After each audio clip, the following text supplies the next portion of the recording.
उत्तर प्रदेश की 10 विधानसभा सीटों पर उपचुनाव की तैयारियां तेज हो गई हैं। इसी बीच बहुजन समाज पार्टी सुप्रीमो मायावती ने भी यूपी विधानसभा उपचुनाव को लेकर बड़ा फैसला लिया है। बसपा यूपी विधानसभा उपचुनाव में सभी सीटों पर अपने प्रत्याशी उतारेगी।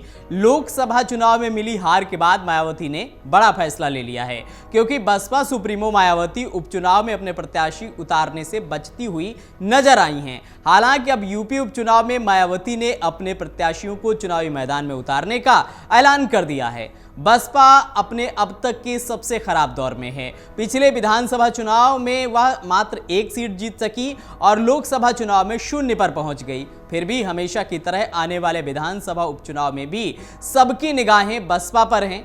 बसपा के उपचुनाव लड़ने से उसे कितनी मजबूती मिलेगी या फिर उसकी ये मजबूरी है, यदि चुनाव लड़ती है तो उसका क्या असर होगा, किसके समीकरण बनाएगी या बिगाड़ेगी, ये समझने की कोशिश करते हैं। बसपा का प्रदर्शन साल 2012 के बाद से लगातार गिरता जा रहा है।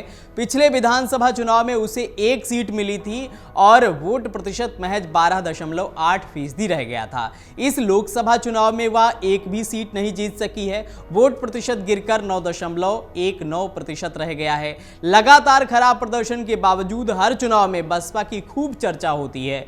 पिछले लोकसभा चुनाव में भी बसपा के प्रत्याशियों पर सबकी निगाहें रहीं। अब 10 विधानसभा सीटों पर उपचुनाव होना है, उससे पहले ही बसपा को लेकर चर्चाएं तेज हो गई हैं। सबकी निगाहें मायावती की 23 जून को होने वाली बैठक पर लगी हैं। सब जानना चाहते हैं कि वह उपचुनाव को लेकर क्या निर्णय लेती हैं। सामान्य तौर पर बसपा उपचुनाव से दूरी बनाती रही है, लेकिन पिछले कुछ उपचुनाव में उसने प्रत्याशी उतारे हैं। लोकसभा चुनाव के साथ 4 विधानसभा सीटों के लिए हुए विधानसभा उपचुनाव में उसने प्रत्याशी उतारे थे। पार्टी सूत्रों का कहना है कि आने वाले समय में 10 सीटों पर होने वाले विधानसभा उपचुनाव में भी बसपा प्रत्याशी उतारने की तैयारी कर रही है। इसके लिए मायावती ने सभी जिलाध्यक्षों से फीडबैक मांगे हैं। साथ ही यह भी कहा है कि मजबूत प्रत्याशी ही तलाशें।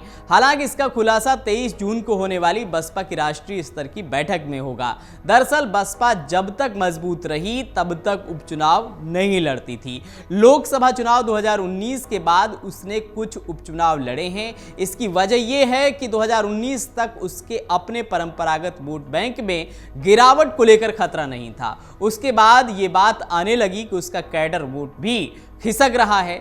विधानसभा चुनाव 2022 में वोट प्रतिशत 13% से भी नीचे चला जाना उसके लिए सबसे बड़ी खतरे की घंटी की तरह था। उसके बाद इस लोकसभा चुनाव में 9.19% वोट हो जाना और बड़ा खतरा हो गया। यही वजह है कि बसपा को लगता है कि यदि वह चुनाव नहीं लड़ती तो उसका वोट कैडर किसी और पार्टी में शिफ्ट हो जाएगा।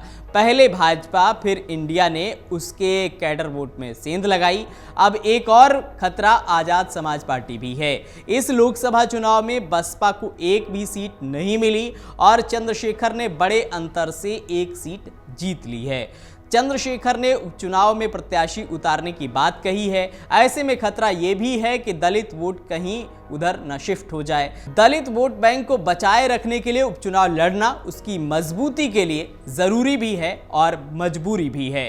बसपा कितने भी खराब दौर में पहुंच गई हो, लेकिन अब भी इतने वोट उसके पास हैं कि वह किसी के भी समीकरण बना या बिगाड़ सकती है। इस लोकसभा चुनाव में वह ज्यादातर सीटों पर तीसरे नंबर की पार्टी रही है। उसके प्रत्याशियों को 25,000 से लेकर 2 लाख तक वोट मिले हैं। उपचुनाव में इतने वोट समीकरण बनाने या बिगाड़ने के लिए काफी हैं। यही वजह है कि उपचुनाव को लेकर बसपा चर्चा में बनी हुई है।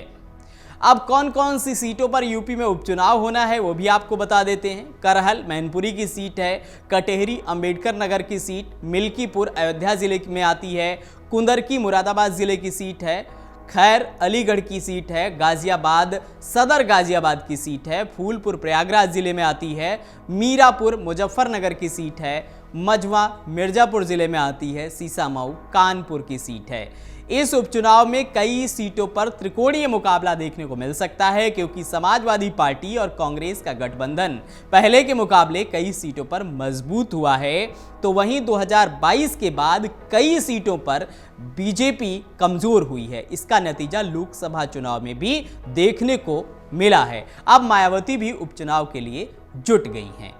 अगर आप ये वीडियो YouTube पर देख रहे हैं तो हमारे चैनल को सब्सक्राइब करें और बेल आइकन को दबाना ना भूलें। अगर आप Facebook पर ये वीडियो देख रहे हैं तो हमारे पेज को लाइक करें।